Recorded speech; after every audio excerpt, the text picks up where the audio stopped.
আল্লাহ রাব্বুল আলামিন বলেন সূরা নমল ১৯ নাম্বার পারার ২০ নাম্বার পৃষ্ঠা ৭ নাম্বার লাইনের ৫২ নাম্বার আয়াতে আছে ফাতিলকা বুয়ুতুহুম খাবিয়াতাম বিমা যালামু। আল্লাহ বলেন এই সেই ঘরগুলো, এই সেই ৩২ নাম্বার, এই সেই বাহার, এই সেই কুষ্টিয়ার হানিফ। যদিও এখানে ৩২ হানিফ বাহার নাম নেই, কিন্তু এটা হাজার হাজার বছর আগের আয়াত। লূত নবীর উম্মতদের সম্পর্কে আল্লাহ নাজিল করেছিল। আমার মনে হচ্ছে ২০২৪-২৫ আবার আরেকবার নাজিল হচ্ছে। ৬ মাস বন্ধ ছিল, এখন আবার নতুন করে নাজিল হওয়া আরম্ভ হয়েছে। আল্লাহ বলেন এই সেই ঘরগুলো খাবিয়াতান, এগুলো আমি আল্লাহ সব পরিত্যক্ত করে দিলাম, জনশূন্য করে দিয়েছি। আপনি তাকান, এখন গতকালকে রাত ৯টা থেকে শুরু হয়েছে, আজকে রাত 10:30 বাজে। সারা বাংলাদেশে একই অবস্থা। আল্লাহ যেন এভাবে আঙ্গুল দিয়ে দেখাচ্ছে জালেমদের এই সেই ঘরগুলো। বিমা যালামু, এখানে জুলুম করা হতো। এ সমস্ত ঘরের নিচে যে জুলুম হয়তো তার প্রমাণ আজকে পেয়েছে ধানমন্ডির এই ৩২ নম্বরে মাটির নিচে আয়না ঘর। সব সাংবাদিকরা যে ভিডিও করে দেখাচ্ছে ৬ তলা নিচে আর ওপরে ৬ তলা, মাটির নিচে ৬ তলা। কি করবেন আপনি? যে দেখে ওনারা সব ছোট ছোট ঘর। তার মানে এই জুলাই আগস্টের বিপ্লব যদি সফল না হতো, যারা এগুলো ঘাড়ে নিয়েছিল, মাথায় নিয়েছিল, এগুলো সব নিয়ে ওই জায়গায় বন্দি করে রাখতো। আল্লাহ পাক বলেন এদের এই জুলুমের কারণে এদের বাড়ি ঘর পর্যন্ত আর জনশূন্য পরিত্যক্ত করে দিয়েছি। এ পর্যন্ত ছিল ওদের ব্যাপার। এর পরের অংশটা আল্লাহ আমাদের জন্য দিয়েছেন। এটা আর বলার দরকার নেই। এটা বললে যদি আমার গায়ে আবার চলে আসে, ইন্না ফি যালিকা লায়াতাল লিকাউমিন ইয়ালামুন। যেহেতু মাদ্রাসাটা এখানে আয়াতে ২টা তাকিদ আছে, ইন্না আছে আর লাম আছে। আল্লাহ বলেন অবশ্যই এর ভেতরে শিক্ষা আছে যারা জ্ঞানী সম্প্রদায় তাদের জন্য। সুতরাং আমরা জ্ঞানী যারা, তাদের জন্য এখানে শিক্ষা কি?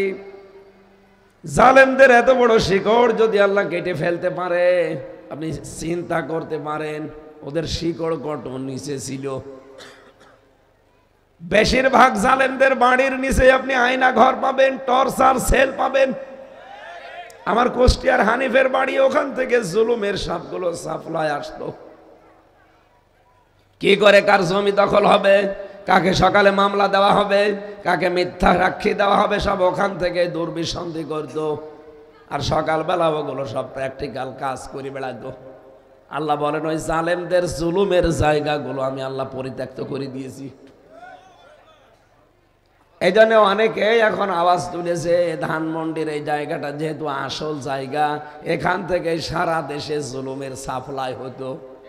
আর নতুন করে যেহেতু আয়না ঘরের খোঁজও পাওয়া গেছে, কি হইতো বলেন তো আপনি যদি টিকে থাকতো জালেম? এই জন্য দল মত নির্বিশেষে দেশের সবাই এখন আওয়াজ তুলছে এই বাড়িটা যেন সামনে হয় কোনো মন্দির বানানো হয়। কেউ কেউ বলছে না মসজিদ বানান, অধিকাংশ মানুষ বলে না মন্দির মসজিদ বানানো যাবে না, টয়লেট বানিয়ে দেন। আমার মনে হয় এইটাই দরকার। কারণ আবু জাহেলের বাড়ি যদি টয়লেট হতে পারে সে মরে যাওয়ার পর, তাহলে পৃথিবীর জালেমদের বাড়ি কেন টয়লেট হবে না? আবু জাহেলের বাড়ি ইন্টারন্যাশনাল টয়লেট, আর এটা বানান আপনি জাতীয় টয়লেট। এবং বাংলাদেশের বিভিন্ন মানুষ ওই জাদুঘর দেখতে যাবে, যে দেখবে আয়রে আল্লাহ, এখান থেকে জুলুম হতো, এখান থেকেই মানুষ কিভাবে হত্যা করা হবে সেই পরামর্শ আসতো। তাহলে আমাদের শিক্ষা আয়াত থেকে, ইউনিয়ন থেকে সংসদ পর্যন্ত জালেমদের লোক সব সাজানো ছিল। কথা বলেন না কেন? তাও একেবারে স্তরে স্তরে স্তরে। জালেমদের এত কিছু যদি আল্লাহ সব ধ্বংস করে দিতে পারেন, আগামীতে যারা চেয়ারে বসবেন তারাও যদি জুলুম করেন জনগণের উপরে, আল্লাহর কসম 5 বছর পরে আপনার বাড়িও শ্মশান হয়ে যাবে। এজন্য সাবধান হব আমরা।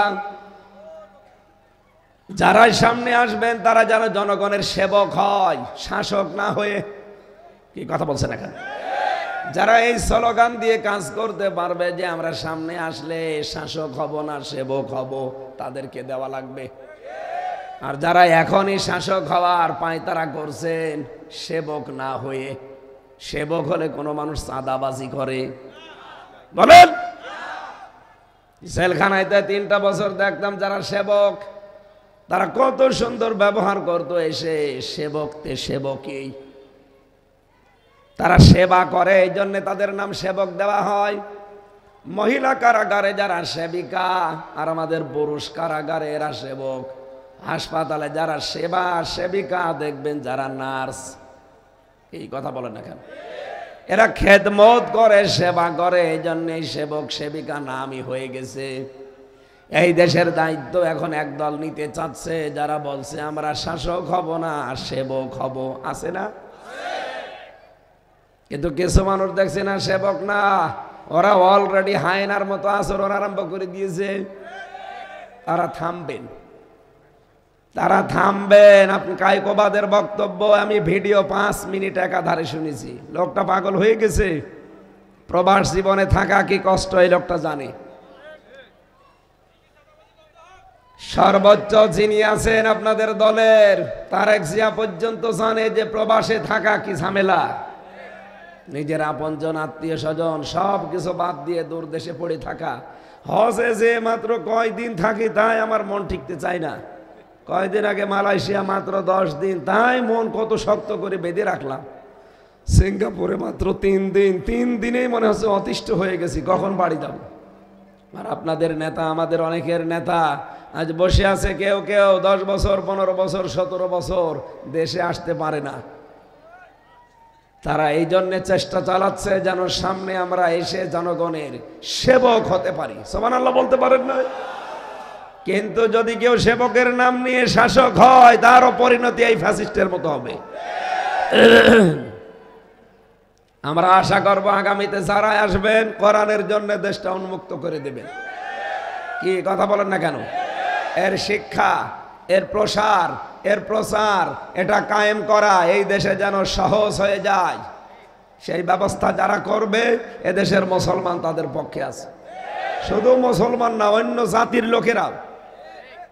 কয়দিন আগে গাইবান্ধা এক হিন্দু পুরোহিত ঠাকুর সে বক্তব্য দিচ্ছিল যে এই দেশে যদি কোরআনের বিধান কায়েম হয়, সবচাইতে বেশি নিরাপদে থাকবো আমরা সংখ্যালঘু যারা তারা। এই জন্য আমার মনে হয় ঝড় যখন উঠে পড়েছে, এ কোরআন এবার সংসদে যাবেই যাবে ইনশাআল্লাহ। আমরা চাই 300 জন এমপির ভেতরে অন্তত 151 জন যেন কোরআন বুকে নিয়ে যেতে পারে। যে আল্লাহ আমাদেরকে কোরআনের তাফসীর শোনার জন্য আজকে রাজ্যে বসে থাকার সুযোগ দিলেন, ক্ষমতা দিলেন, তৌফিক দিলেন, ধৈর্য দিলেন, বলেন আলহামদুলিল্লাহ। জবান খুলে বলেন আলহামদুলিল্লাহ। দরুদ সালাম পাঠ করার মাধ্যমে আজকের আলোচনার বিষয়, এই এদিকে তাকান, সূরা তাহার 74 নাম্বার 75 নাম্বার 2টা আয়াত পড়েছি। একটা জান্নাত, একটা জাহান্নাম, 2 কেন্দ্রিক। আমরা দেখব আসলে আমরা কোন দিকে আছি। কিছু ভ্রান্ত ধারণা আজকে নিরসন হবে ইনশাআল্লাহ। আপনারা বোঝার চেষ্টা করবেন। সূরা তাহা কোন সূরা? আমার ভাইরা, পরা কোরআন শরীফের ভেতরে বিশ্ব নবীকে 99টা নাম দিয়ে আল্লাহ ডাক দিয়েছেন। তার প্রধান নাম 7টা। কয়টা? রব্বুল আলামিন বলেন তাহা, তার ভেতরে একটা ইয়াসিন, আহমদ, মোহাম্মদ, আব্দুন, মুজাম্মিল, মুদাসসির। কয়টা? বলেন বলেন। সূরা ফাতিহার ভেতরে যে 7টা আয়াত দেখেন, বিশ্ব নবী মুহাম্মদুর রাসূলুল্লাহর প্রতি কোরআন নাজিল করে সূরা ফাতিহার ভেতরে 7টা আয়াতে। এটা কিতাবুল মুনাব্বিহাতের ভেতর থেকে বলছি। হাফেজ ইবনে হাজার আসকালানী রহমতুল্লাহ আলাইহির লেখা। আপনাদের এই চট্টগ্রাম বিভাগের বাইতুল শরফের মরহুম পীর আল্লামা শাহ আব্দুল জব্বার রহমতুল্লাহ আলাইহে, নাম শোনেননি লোকটার? পীর হতে হলে এরকম পীর হতে হয়। উনি পীরও ছিল, তার এলেমও ছিল। আর এখন অনেক পীর হয়, খালি পীরই নাম, কোনো এলেম কালাম নেই। এটা গিয়াসউদ্দিন তাহেরির নামের আগে পীর। ওর পেটে বোম মারবেন তো একটা আয়াতের তাফসির মূল ভাবে করতে পারে কিনা? নামের আগে পীর বসিয়ে রেখেছে। শাহ আল্লামা আব্দুল জব্বার রহমতুল্লাহ আলাইহে তিনি কিতাবুল মুনাব্বিহাত, এটার আরবিতে লেখা, তিনি বাংলা করেছেন। উনি এই সূরা ফাতিহার এই 7টা অক্ষর গবেষণা করে একটা তথ্য দিয়েছেন। আমরা বাংলাদেশে এখন 48,000 পীর নাম শুনি, পীর হতে হলে আব্দুল জব্বারের মতোই হওয়া লাগবে, এইরকম পীর হবেন। তিনি লিখেছেন সূরা ফাতিহায় রব্বুল আলামিন এই 7 আয়াতের ভেতরে এই 7টা অক্ষর দেননি, 7টা হরফ। কয়টা? এদিকে তাকান, কয়টা? 7টা হরফ তিনি দেননি। চিন্তা ভাবনা করে তিনি কিন্তু গবেষণা করে বের করলেন কেন দেননি। সূরা ফাতিহার পুরা 7টা আয়াতে আপনি সা অক্ষরটা খুঁজে পাবেন না। কি অক্ষর? সা অক্ষর আল্লাহ পাক এই সূরার ভেতরে দেননি এই কারণে, কারণ সা দিয়ে যে শব্দটা তৈরি হয় সাবুর, সাবর মানে ধ্বংস। সাবর মানে কি? সূরা ফাতিহার এই 7টা আয়াত যদি কেউ দুনিয়াতে আমল করতে পারে, প্র্যাকটিক্যাল লাইফে সেট করতে পারে, আমার আল্লাহ তার জীবনটা ধ্বংস করে দেবেন না। 2 নম্বরে তিনি দিয়েছেন যে এর ভেতরে আপনি জিম খুঁজে পাবেন না। জিম যে অক্ষরটা কেন নেই? কারণ জিম দিয়ে পড়া কোরআনে যেখানেই দেখবেন জাহান্নাম লেখা আছে। জাহান্নাম কয়টা দরজা? 7টা। বলেন বলেন। জাহান্নামের এই 7টা দরজায় আল্লাহ তার জন্য বন্ধ করে দেবেন যিনি সূরা ফাতিহার 7টা আয়াত জীবনে সেট করতে পারবে।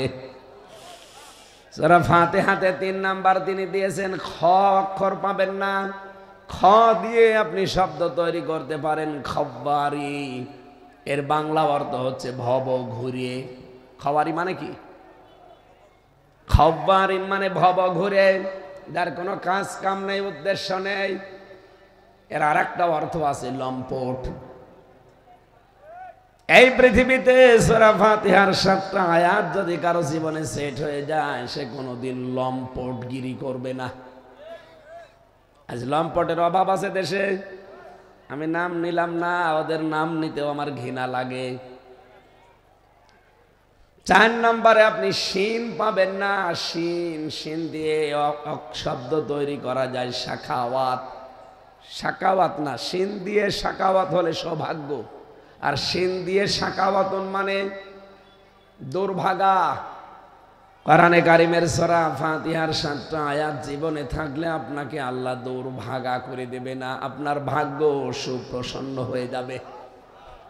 এই জন্য সূরা তাহার প্রথম আয়াতে আল্লাহ এটাই জানিয়েছেন, তাহা মা আনজালনা আলাইকাল কুরআনা লিতাশকা। এই কোরআন আমি আপনার প্রতি এই জন্য দেইনি যে আপনি ভাগ্যহত হবেন, দুর্ভাগা হবেন, আপনি ভাগ্য হারিয়ে ফেলবেন না। এই কোরআন এই জন্য দিয়েছেন যে আপনার ভাগ্য খুলে দেবে, আপনি ভাগ্যকে সুপ্রসন্ন করতে পারবেন। 5 নাম্বারই আমি এর ভেতরে পেয়েছি, সূরা ফাতিহার ভেতরে আপনি জ শব্দটা পাবেন না। কি? জ অক্ষর দিয়ে দেখবেন পুরা কোরআনে বেশিরভাগ জুলমুন বা জুলমাতুন লেখা আছে, এর বাংলা অর্থ হচ্ছে অন্ধকার। এই 7টা আয়াত জীবনে যদি সেট করতে পারেন, অন্ধকার আপনার জীবনে নেমে আসবে না। সুবহানাল্লাহ বলতে পারেন না? এরপরে পেয়েছি ঝা, 6 নাম্বার অক্ষর। এটা সূরা ফাতিহার ভেতরে ঝা এই অক্ষরটা নেই। ঝা দিয়ে কোরআনে কারিমে আল্লাহ নিজেই দিয়েছেন যাক্কুম।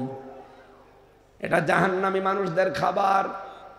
ইন্না শাজারাতাজ যাক্কুমি তুআমুল আসিম। অবশ্যই পাপিষ্ঠ যারা তাদের খাবার হবে এই যাক্কুম। মুখের ভেতরে দিতে দেরি, ভেতরেও যাবে না, বেরও হবে না, গলায় আটকিয়ে যাবে। তার মানে যাক্কুম গাছের ফল আপনাকে খাওয়া লাগবে না, জাহান্নামেও যাওয়া লাগবে না। সূরা ফাতিহা যদি আমল করেন, সর্বশেষ 7 নম্বর অক্ষর আপনি পাবেন না, ফা। কি বললাম? ফা দিয়ে ফিরাকুন মানে বিচ্ছেদ। এই কোরআনের সাথে যদি সত্যি আপনার সূরা ফাতিহার সম্পর্ক আপনার জীবনে থাকে, আল্লাহ আপনার থেকে আপনার সন্তানাদি, আপনার আত্মীয় স্বজন, আপনার জনগণ, এমনকি আপনার এই দেশে যা করেছেন তার থেকে আপনাকে আল্লাহ বিচ্ছেদ করবে না। আজ হাসিনাকে আল্লাহ বিচ্ছেদ করে দিয়েছে, তার সন্তানাদি, তার সম্পদাদি, তার দলের লোক, তার দেশের লোক। এই কথা বলছেন না কেন? এমন একটা মানুষের সাথে সম্পর্ক করে এখন আছে যার সাথে বিয়ে পোষাও জায়েজ নেই। বিয়ে করা জায়েজ আছে লোকটার সাথে? বিয়ে যদি করতে চাই তাহলে দাদার শেষ বয়স আবার মুসলমানি দেওয়া লাগবে। আর এখন যে বয়স ও দাদার মুসলমানি দেবেন জিনিস খুঁজে পাবেন, আর এই বয়সে আপনি হাজাম পাবেন কোথায়? ও বুড়ো হাজাম ছাড়া কেউ কাটতে পারবে? আর কেউ তো চোখ খুলে কাটা যাবে না, কারণ ও পাকা মোটা। কাটতে গেলে এখন চোখ বন্ধ করে কাটা লাগবে। শেষে দেখা যাচ্ছে আগা কাটতে যে গোড়া কেটে বাদ দিয়ে। সুতরাং দাদারে শেষ বয়সে মুসলমানি দেওয়াও সম্ভব না, ও বিয়ের স্বাদ আর মেটবে না। সুতরাং যারা এই স্লোগান বেঁধেছেন, এই স্লোগান বন্ধ করেন। মোদির বউ নাই, এটা আর বলা যাবে না। শেখ হাসিনার জামাই নাই, না এটা বলা যাবে না ভাই। কারণ এর সাথে কিয়ামতের আগে বিয়ে হবে না। এখন বিয়ে হতে হলে শর্ত 2টা, কালেমা পড়া লাগবে, মুসলমানি দেওয়া লাগবে। এটাকে আমি বানালাম। সূরা বাকারা 2 নম্বর পারা 14 নম্বর পৃষ্ঠার 4 নম্বর লাইনের, এটা 221 নম্বর আয়াতের মাঝের অংশে আছে। নিয়ে আসেন কোরআন শরীফ। এই যে জিজ্ঞাসা করেন, ওয়ালা তুনকিহুল মুশরিকিনা হাত্তা ইউমিনু, যতক্ষণ মুশরিক পুরুষ ঈমান না আনবে, মুসলমানি না দেবে, মুসলমান না হবে, ওর সাথে কোনো মুমিনা নারীর বিয়ে করা জায়েজ নেই। আমাদেরটা যাই হোক, অন্তত মিথ্যা কথা মতো যাই বলে, কিন্তু সে তো একটা হাজি নাকি?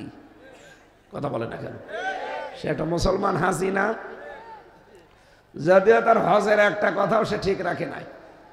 কারণ হজে যে মানুষ প্রথমেই বলে ইন্নাল হামদা, যত প্রশংসা করি আজকে থেকে সব তোমার করব, হে আল্লাহ আমি কথা দিয়ে গেলাম।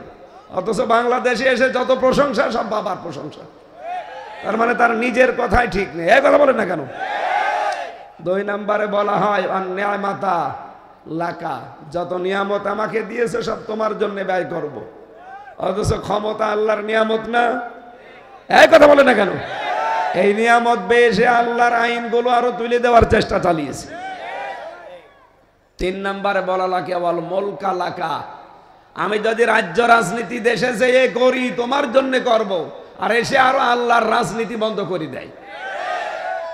শেষে বলা হয় লা শারিকা লাকা লাব্বাইক, হে আল্লাহ আমি চলে যাচ্ছি, কিন্তু আমি মুশরিক না, তুমি আমার নামটা একটু হাজিরা খাতায় লিখে নিও। অথচ এসে শিরিকের যত কাজ সব আগে আগে করে। হাজার হাজার কোটি টাকা দিয়ে যে শিরিক করেছিলেন, কি হলো? প্রিন্সিপালের মাথার উপরও রেখেছিলেন বাবারে, নিজেরে রেখেছে। এখন 5 তারিখের পরে নামিয়ে আগুন ধরিয়ে দিয়েছে। আর গতকাল রাত থেকে যা ভাঙ্গা আরম্ভ হয়েছে, কোন মূর্তি এই দেশে থাকবে না ইনশাআল্লাহ।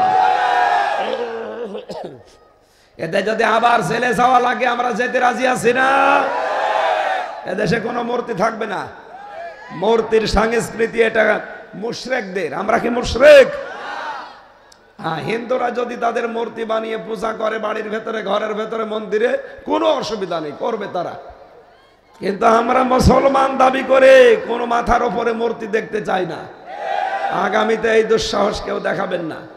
মানে 5 বছর পরে দেখা যাচ্ছে আপনারটাও আগুন লাগিয়ে জনগণ পুড়িয়ে দেবে। আল্লাহ এত বেশি রেগে যায় শিরিক করলে, জানেন? এই যে এই মানুষটা, এই কিছু লাগবে না, ইনি যদি এখন বাড়িতে যেয়ে দেখেন ওনার স্ত্রীর কাছে পাশের বাড়ির এক সলিমদ্দি শুয়ে আছে, বউকে জড়িয়ে ধরে, কিছু কিন্তু করেনি, এমনি শুয়ে আছে, উনি মানবে? আমি মানব? বাড়িতে ঢুকে যদি দেখি পাশের বাড়ির সলিমদ্দির সাথে শুয়ে আছে, শুধু একটা লাঠি নিয়ে বউকে না দুইজনকে আদা মারা করে ফেলবো, দরকার মেরে ফেলবো। কিছুই করেনি, শুধু জড়িয়ে শুয়ে আছে, এই দিয়ে যদি আপনার রাগ হয়ে যায়, আল্লাহ বলেন বীর্য থেকে শুরু করে হামসা পর্যন্ত আমি বানিয়েছি, নাকি কারো কোনো অধিকার আছে? কারো অধিকার নেই। হ্যাঁ, মা বাবা শুধু বিছানায় ছিল, এই বাকি যা করেছে বলেন তো কে? বিজ্ঞান এখন জানিয়েছে বাবার এই স্ফলিঙ্গ দিয়ে বের হয়ে যাওয়া এই নাপাক বীর্যটা দিয়ে আল্লাহ 5টা জিনিস তৈরি করে। মায়ের রেহেমের ভেতরে যে নাপাক পানির থলি আছে, ওই পানি দিয়ে আল্লাহ আরো 4টা জিনিস তৈরি করে, চুল, রগ, হাড় আর পর্দা, রক্ত, গোশত, চর্বি, চামড়া আর স্তর। এই 8টার একটা 9টা জিনিস যখন এক হয়, রব্বুল আলামিন বলেন আমি নিজে আমার যে রব নামটা নিয়েছি এই কারণে তোকে বানাতে 5টা জিনিস স্পেশাল ভাবে দিয়ে দেই। ওয়াজাআলা লাকুমুস সামআ ওয়াল আবসারা ওয়াল আফইদা ইলা আখিরি আয়া। সূরা নাহাল 14 নম্বর পারার 14 নম্বর পৃষ্ঠার 14 নম্বর লাইনের 13 নম্বর লাইনের 78 নম্বর আয়াতের মাঝের অংশে আছে। আল্লাহ বলেন শ্রবণ শক্তি, দর্শন শক্তি, বাক শক্তি, আকেল শক্তি আর ঘ্রাণ শক্তি, এই 5টা আমি আল্লাহ নিজে দান করেছি।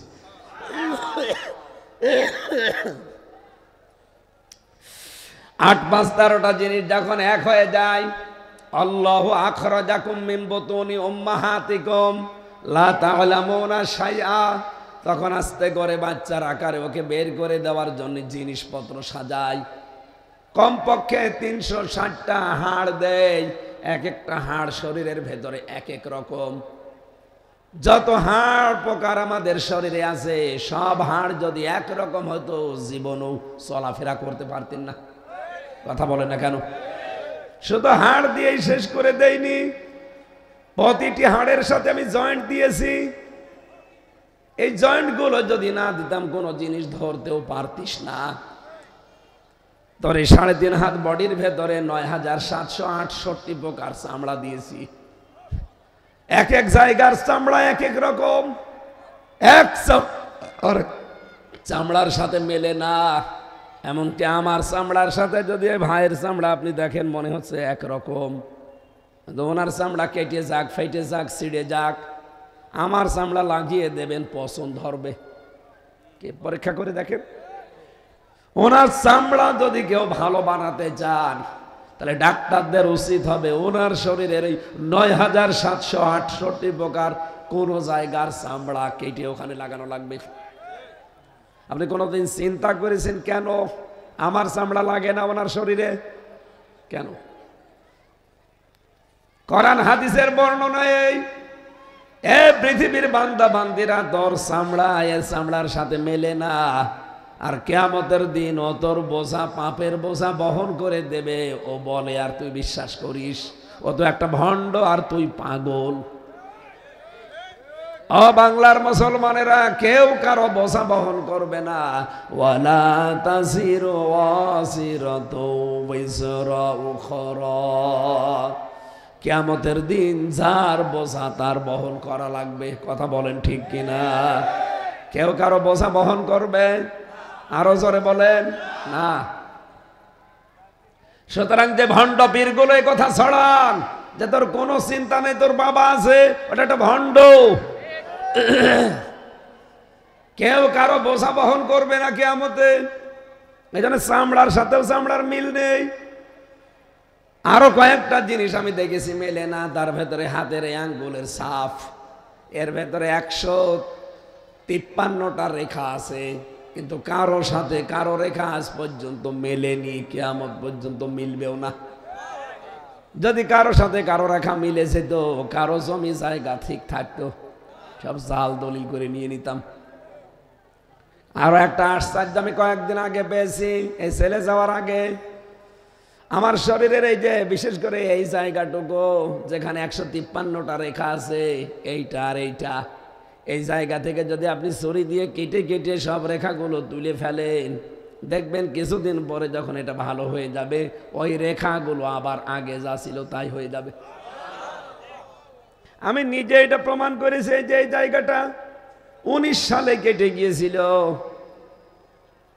20 সালের শেষের দিকে জেলে যাওয়ার আগে একবার আমি পরীক্ষা করেছিলাম, এটা ভালো হয়ে যাওয়ার পর আমি আঙ্গুলের ছাপ জানি 153টার উপরে হয় না। পরবর্তীতে 1.5 বছরের মাথায় দেখলাম আমার আল্লাহ আবার আগেরটা ফিরিয়ে দিয়েছে।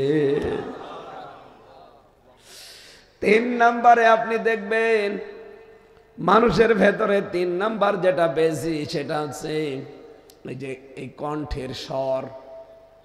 আমরা যে কথা বলতে পারি, খলাকাল ইনসান আল্লামাহুল বায়ান, মানুষকে আল্লাহ জানিয়েছে যে আমি তোরে বানিয়েছি আর আমি কথা বলা শিখিয়েছি। এজন্য কণ্ঠের ভেতরে 27টা স্তর আছে। একটা কথা তৈরি হওয়ার জন্য 27 জায়গায় ধাক্কা লাগে। এটা তো বিজ্ঞানের কথা। আর কোরআন আর হাদিসের ব্যাখ্যা হচ্ছে প্রতিটি স্তরে একজন করে ফেরেশতা বসে আছে। এর কাছে এর কাছে এর কাছে এভাবে দিতে থাকে। 27 নাম্বার জায়গায় যে কার কথা কণ্ঠের সাথে কোন অবস্থায় দিলে মিলবে, 26 নাম্বার পর্যন্ত ঠিক আছে। 27 নাম্বার জায়গায় ফেরেশতা ওটা ওই রকম করে বের করে দেয়। আমার কথা ওনার কথা যদি সব একরকম করে বের করে দিত, দুনিয়াতে মুসিবতের শেষ থাকতো না। এর রাত 11টা 11:30টায় যদি বাড়ি যেয়ে বলতাম যে ম্যাডাম দরজা খোলেন, অথচ কণ্ঠ আমার না উনি বলেন, তো ঠিক থাকতো? বাবা শাহজালাল সব হালাল হয়ে যেত। কণ্ঠের সার কারো সাথে আজ পর্যন্ত কারো মেলেনি, কিয়ামত পর্যন্ত এটা মিলবে না। 4 নম্বরে আমার আল্লাহ জানিয়েছেন এই যে জিহ্বা জহব্বার যে স্তর, যে স্বাদ নেই আমরা 1,17,000 এর ভেতরে আমার আল্লাহ আস্বাদন স্তর দিয়েছেন। বিজ্ঞান কোন কোন জায়গায় লিখেছে 1,50,00,000। আর এর ভেতরে স্বাদ নেওয়ার জন্য যে স্তরগুলো আল্লাহ দিয়েছেন জহব্বায়, কমপক্ষে 357 প্রকার খাবারের স্বাদ আপনারা এই জহব্বা একবারে নিতে পারে। বাংলাদেশ সহ বিশ্বে যতগুলো দেশে আমি এই ছোট বয়সে গেছি, কোন রেস্তোরাঁ, কোন হোটেলে, কোন বাড়িতে একবারে 357 প্রকার খাবার রান্না হয় আমি পাইনি। আপনি পেয়েছেন? বাংলাদেশের গাজীপুরের নিরিবিলি হোটেল আছে একটা, কাপাসিয়ায়, এখানে সর্বোচ্চ খাবার রান্না হয় 180 প্রকার। এর উপরে আমি আর পাইনি সারা বাংলাদেশে। এইটাই ওরাই কাঁঠালের পাতা, আমের পাতা ভর্তা বানিয়ে বলে এইটাও খাবার। কাঁঠালের পাতা নিয়ে এসে ভর্তা বানাবে, বলে এটা একটা ভর্তা। এ আমের পাতা ভর্তা, কচুর পাতা ভর্তা, এরকম সব মিলে 180। আর আমার জহব্বায় স্বাদ নিতে পারে 357টা স্তর আছে। সুবহানাল্লাহ বলতে পারেন? পৃথিবীর কোন হোটেলে এত প্রকার খাবার বানাবে বলেন? 5 নাম্বারটা বেশি, এই চোখ। এর ভেতরে 5টা জিনিস আল্লাহ সাজিয়েছেন। এর ভেতরে আছে, আপনি দেখবেন, মনি আছে, কর্নিয়া আছে, লেস আছে, লেন্স আছে, ইকুয়াল আছে, ডিপ ইকুয়াল আছে। কিন্তু চোখ আমরা সবাই মনে হয় যে একরকমই দেখতে, না। আমার এক এক রকম চোখ আল্লাহ এক এক রকম করে বানিয়েছে। কারণ এই চোখের সাথে মাথার ভেতরে আল্লাহ 6টা না 7টা জিনিস সাজিয়ে দিয়েছে। ফ্রন্টাল লব আছে, প্যারাইটাল লব আছে, অক্সিপিটাল লব আছে, মোটর কর্টেক্স আছে, সেন্সরি কর্টেক্স আছে, বাক শক্তি আছে। এই 7টা জিনিস পরা মাথার ভেতরে 1,70,000 তার দেওয়া আছে। এগুলো চোখের সাথে, নাকের সাথে, মুখের সাথে, পুরা শরীরের সাথে আমার আল্লাহ এমনি এমনি দিয়ে রাখে নাই। এই চোখ দিয়ে আপনি যা যাই দেখবেন না কেন, আগে মাথায় খবর হবে, মাথা থেকে সিদ্ধান্ত আসবে যা, তারপরে আপনাকে ওইটা করতে বলবে। আমি ফ্রন্টাল লবটা মিলিয়েছিলাম কম্পিউটার দিয়ে, মাথার ভেতরে ফ্রন্টাল লব আল্লাহ দিয়েছেন। আমরা যদিও মনে করি দেখি চোখ দিয়ে, কি দিয়ে? চোখের সাথে যে তার দেওয়া আছে, এটা দেখার সঙ্গে সঙ্গে ফ্রন্টাল লবে চলে যায়। ওখান থেকে সিদ্ধান্ত আসে সামনে সাপ, তাড়াতাড়ি লাঠি হাতে নাও, অথবা অ্যাবাউট টার্ন করে দৌড় দাও। এই সিদ্ধান্ত দেয় চোখ না মাথা? বলেন বলেন। বিজ্ঞান এখন জানাচ্ছে এই 1,500 বছর পর যে 1,70,000 যে তারগুলো আল্লাহ দিয়েছেন, একটা তার যদি অকেজ হয়ে যায় মানুষ পাগল হয়ে যাবে। কি নিয়ামত দিয়ে রেখেছেন আপনাকে বলেন। আপনি যে বাড়াবাড়ি করেন, আপনাকে তো টাইট দেওয়ার জন্য আল্লাহর কিচ্ছু লাগবে না, শুধু মাথার এই তার একটু ঢিল করে দেবে। কথা বলেন না কেন? এই জন্য নেই থেকে হামসা বানিয়েছে, সরাসরি পুরাটাই কর্তৃত্বকার। বলেন বলেন। আমার উপরে আর কারো কোনো দাবি নেই। মা বাবার দাবি এতটুকু, যারা বিছানায় ছিল, ও বিছানায় না থাকলেও আল্লাহ আমারে বানাতে পারতো। কি বিছানায় না থেকেও বানিয়েছে আল্লাহ আদম আলাইহিস সালামকে, হাওয়া আলাইহিস সালামকে। বাবার বীর্য ছাড়াও বানাতে পারে হযরত ঈসাকে। আল্লাহ যদি ওটা পারে, তো এখন আল্লাহ পারতে পারে না? আল্লাহ পাক বলেন, নবীজির নামের কথা ব্যাখ্যা করছিলাম আমি। 7টা আয়াত, 7টা নাম, 7-এর অনেক গুরুত্ব আছে।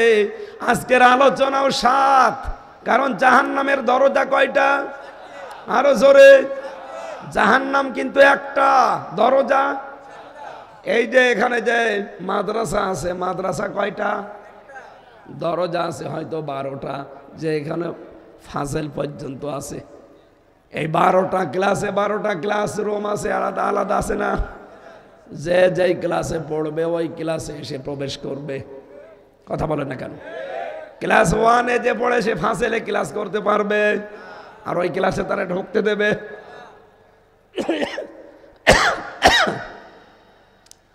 আল্লাহ পাক বলেন, লাহা সাবাতু আবওয়াব লিকুল্লি বাবিম মিনহুম জুজউম মাকসুম। জাহান্নামের দরজা 7টা, জাহান্নাম 7টা না, জাহান্নামের দরজা। এই যে লাহা, হা দিয়ে আল্লাহ জাহান্নামের ইঙ্গিত দিয়েছেন। সাবাতুন মানে 7, আবওয়াব মানে দরজার বহু বচন, আবওয়াব বাবের বহু বচন। আল্লাহ বলেন জাহান্নামের দরজা 7টা। লিকুল্লি বাবিম মিনহুম জুজউম মাকসুম, সূরা হিজরের 44 নম্বর আয়াত। দুনিয়াতে যে যেই ধরনের অপরাধ করবে, কিয়ামতের দিন তাকে আল্লাহ ওই দরজা দিয়ে প্রবেশ করাবে। কি কথা বোঝা গেছে? এখন আমাদের বিষয় কি? আমরা আজকে আলোচনা থেকে দেখব আমরা কোন অপরাধ করছি, কোন দরজা দিয়ে আল্লাহ আমাদেরকে প্রবেশ করাবে। আমি আজকে আলোচনা করেছিলাম মাগরিবের পরে 2টা দরজার। একটা হচ্ছে জাহান্নাম নামে একটা দরজা আছে, ওখানে যারা সীমা লঙ্ঘন করে আর যারা আল্লাহর বিধান অস্বীকার করে তাদের জন্য আল্লাহ ওই জাহান্নাম নামে দরজা বানিয়েছে। 2 নম্বরে বানিয়েছে লাজা। কি বললাম? লাজা মানে সত্যকে সত্য জানার পরে যারা অ্যাবাউট টার্ন করে চলে যায়, আর যারা মাল সম্পদ জমা করে আর কি করে এটা সংরক্ষণ করা যায় এই চেষ্টায় থাকে, এদেরকে আল্লাহ কোন দরজা দেবে? লাজা। বলেন বলেন। 3 নাম্বারটা বলছি, আমার কণ্ঠে সাপোর্ট করছে না তো, নয়তো তো কথা বলা যেত। চা খেয়ে কি করবো, গলা ভেঙে গেছে, ওই তো দিয়ে হবে না। একটা বিষয় একটু ভেজাল আছে বাংলাদেশে, এটা নিরসন করা দরকার। যাদের খুব জরুরি আছে চলে যান, আমার এখনো কিছু সময় লাগবে, থাকবেন না? এই বিষয়টা আজকে পুরাটা নিরসন করতে যাই। একটু হালকা দেন একেবারে, মাইকের আওয়াজ আরো বাড়ান, আর এই যে এইসব আওয়াজ যেন কানে আসে সেই ব্যবস্থা করেন।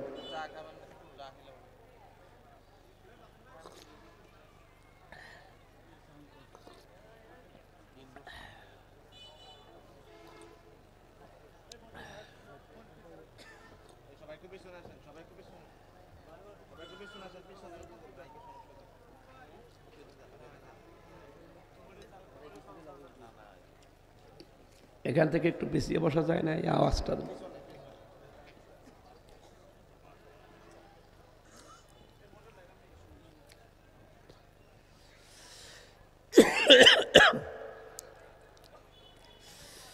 তিনটা বছরে ওরা আমার এমন কোনো অত্যাচার নেই, টর্চার নেই শরীরের উপরে করে না। শরীর যে টিকে আছে তাই তো ভালো, এই জন্যই তো স্বাভাবিক হতে পারছি না।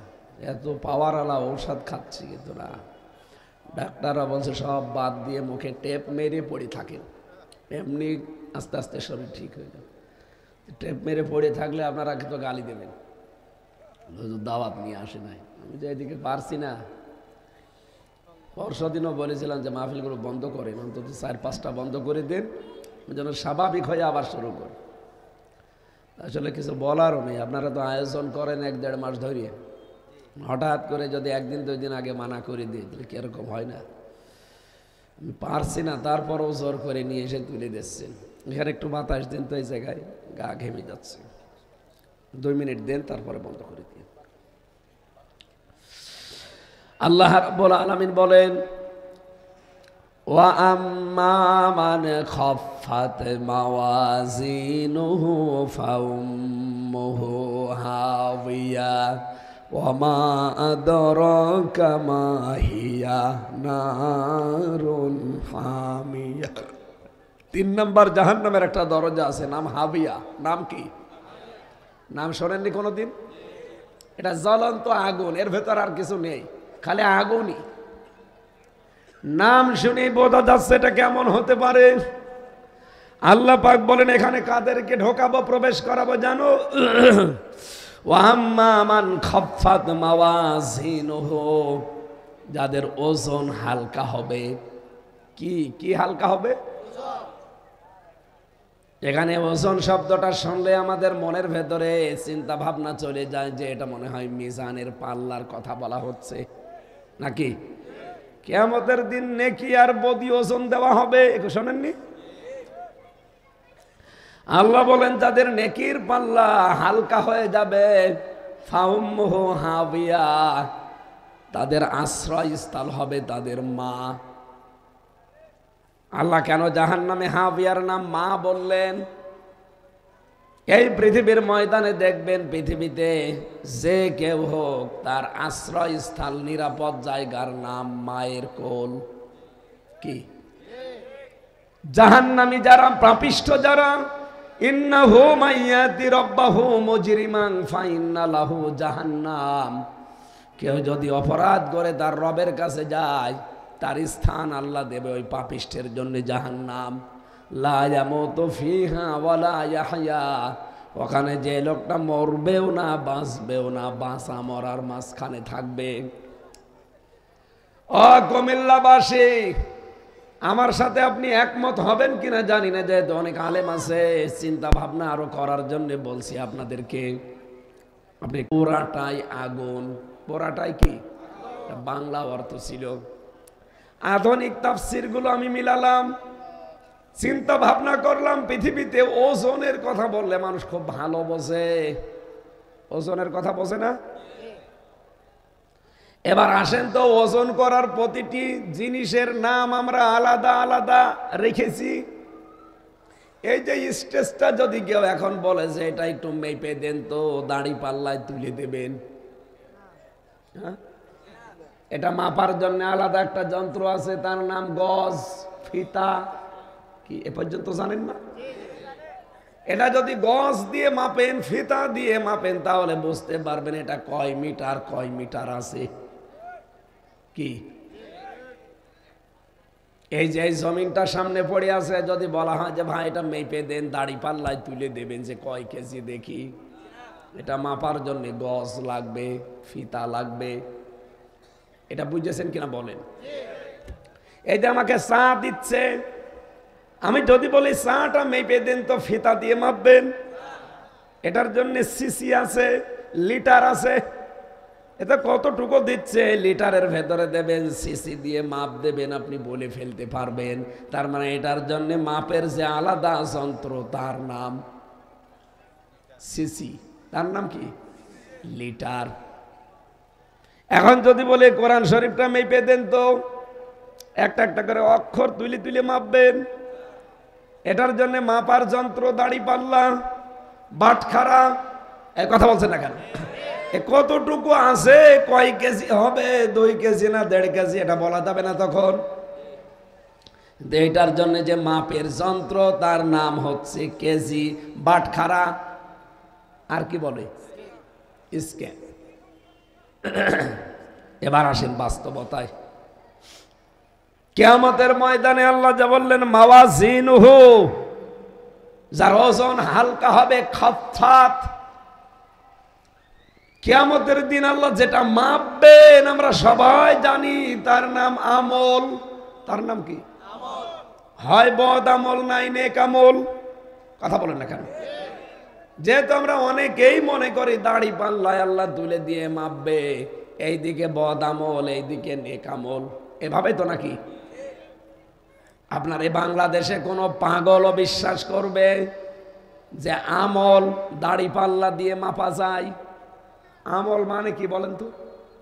কাজ। আমল মানে এই জবাব দেওয়া লাগবে না, আবার গেবত করবেন। আমল মানে কি? কাজ। কি কোনো পাগলও দাড়ি পাল্লা দিয়ে মাপে যে 5 কেজি কাজ? কাজ মাপতে হয় গুরুত্বের ভিত্তিতে নাকি?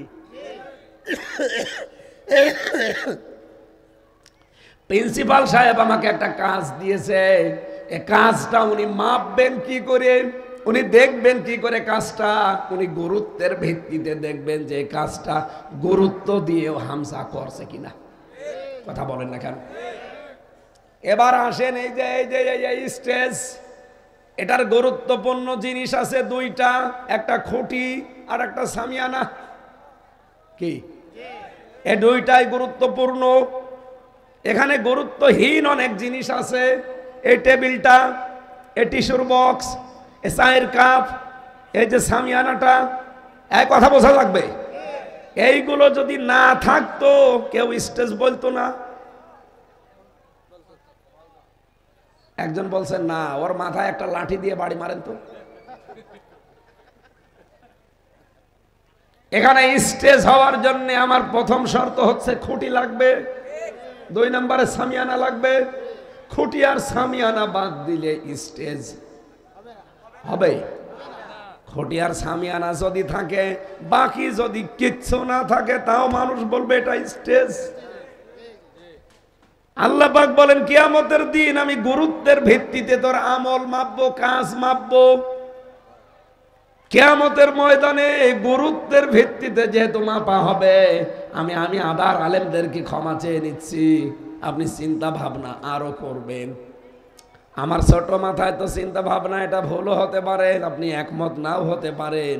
আপনার হাতে পায়ে ধরে বলছে আপনি আরো চিন্তা করেন, দেখবেন মানুষের জীবন অনেক পরিচ্ছন্ন হয়ে যাবে।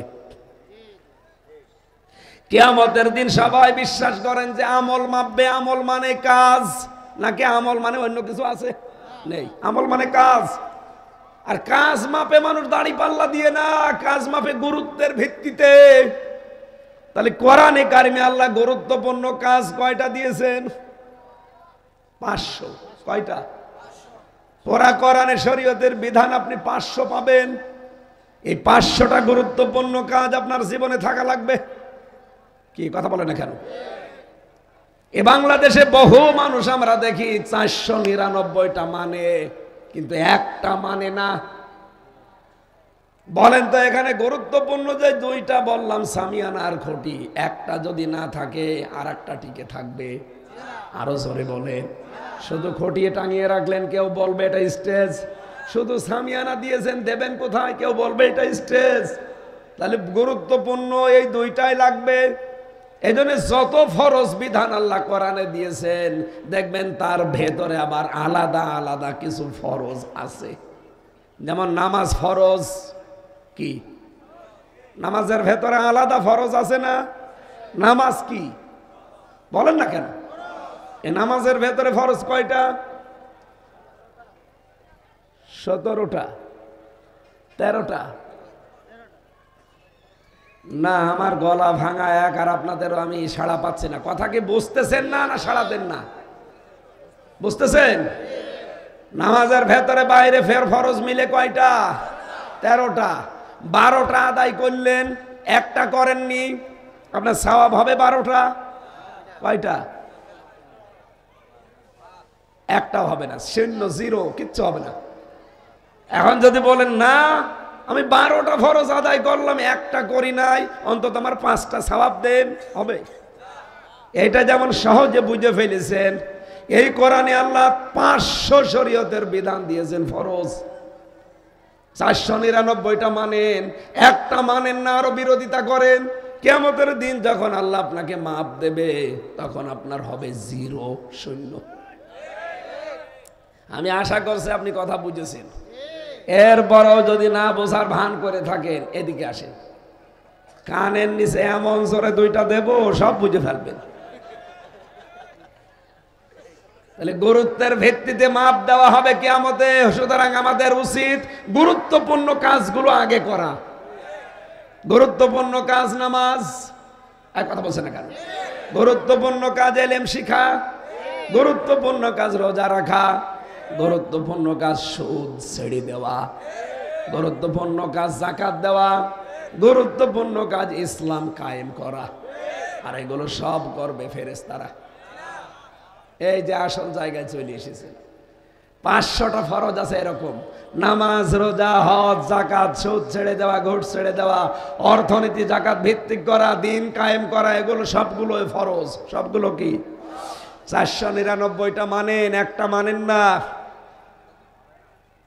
আপনার কিয়ামতে শূন্য, জিরো হবে। আম্মা মান খাফফাত মাওয়াজিনুহু ফাউম্মুহু হাওিয়া, যার হালকা হবে পাল্লা, ওজন যার হালকা হয়ে যাবে, যেহেতু গুরুত্বের ভিত্তিতে পাল্লা মাপ দেবে, আপনি তো এমনি হালকা হয়ে পড়বেন। ফরজ 13টা, একটা মানেননি, 12টা মেনেছেন, পুরা জিরো। 500 ফরজের 499টা মেনেছেন, একটা মানেননি, পুরা জিরো। এই জন্য 500টাই মানা লাগবে। আমার কণ্ঠ ভালো থাকলে এখন এই 500টা একটা একটা করে বলতে, সবগুলো আমি নোট করেছিলাম। আমি আর পারছি না, কণ্ঠে সাপোর্ট দিচ্ছে না, কষ্ট হয়ে যাচ্ছে আমার। ওই যে জেলখানায় লেখা মেয়েদের জীবনের ওপরে বই আছে, আর যে বিষয়ে আলোচনা করছি, এই আলোচনাটা ওখানে আছে। কোন কাজ করলে কোন জাহান্নামের দরজা দিয়ে প্রবেশ করবেন, ওখান থেকে একটু নিয়েছেন। মাননীয় উপদেষ্টা আসিফ মাহমুদ সজীব ভইয়া সালাম জানিয়েছে। জুলাই বিপ্লবের সকল আহত নিহত, হ্যাঁ অবশ্যই দোয়া করব। কুমিল্লার মুরাদনগরের সন্তান আসিফ ভাই না? আলহামদুলিল্লাহ, আল্লাহুম্মা আমিন। লা ইলাহা ইল্লা আনতা সুবহানাকা ইন্নী কুনতু মিনাজ জালিমিন। রব্বুল আলামিন, যেভাবে আরম্ভ করেছিলাম, সারা রাত বললেও তোমার বান্দা বান্দিরা চলে যেত না। আমার কণ্ঠ সাপোর্ট দিচ্ছে না। জালেমের বন্দিখানা থেকে যখন মুক্ত জীবনে ফিরিয়েই দিয়েছো, আমার কণ্ঠটাও তুমি ফিরিয়ে দাও। এমন কোন টর্চার নেই যা আমার এই শরীরের ওপরে ওরা করে নাই। ওরা পিটিয়ে আমার 11 ঘন্টা দড়ি দিয়ে টাঙিয়ে রেখেছিল। আমার শরীরের ক্ষমতার বাইরে চলে গেছে। আল্লাহ স্বাভাবিক হতে এই জন্য সময় লাগছে। মেহেরবানি করে তুমি আমাকে আগের অবস্থায় আবার ফিরিয়ে দাও। আজকের এই বিশাল আয়োজন একটা মাদ্রাসার পক্ষ থেকে 65 বছর চলছে এটা। রব্বুল আলামিন এই মাদ্রাসার যাই দায়িত্বে আছে সবাইকে মাফ করে দাও। এই মুরাদনগরের মাটির নিচে যত মানুষ শুয়ে আছে, কবরগুলো জান্নাত বানিয়ে দাও। আজকের মাহফিলের সভাপতি, প্রধান অতিথি, বিশেষ অতিথি যারা, বিশেষ করে আমার আসিফ মাহমুদ ভাই, তার এই বাংলার যারা স্বাধীনতা অর্জন করে দিল আমাদেরকে, যারা জীবনটা দিয়ে দিল, যারা আহত হয়ে আছে, সবার জন্য দোয়া চেয়েছে। মুসাফির অবস্থায় দোয়া করছি, আল্লাহ তুমি সবার কবরকে জান্নাত বানিয়ে দাও, তাদের শাহাদতের মর্যাদা কবুল করো। এবং যারা আহত হয়ে আছে, আল্লাহ তুমি এই রাষ্ট্রকে তৌফিক দাও যেন তাদের পাশে দাঁড়াতে পারে। এই মাদ্রাসার যত প্রয়োজন আছে সব তুমি পূরণ করে দাও। এই বাজারে যারা ব্যবসা বাণিজ্য করে এদের বরকত দাও। আল্লাহ তাআলা আমরা যারা অভাবে আছি আমাদের অভাব দূর করে দাও। এই মাদ্রাসার শিক্ষক শিক্ষিকা ছাত্র ছাত্রী ভাইরা এদের মেধা স্মৃতি যোগ্যতা আরো বাড়িয়ে দাও।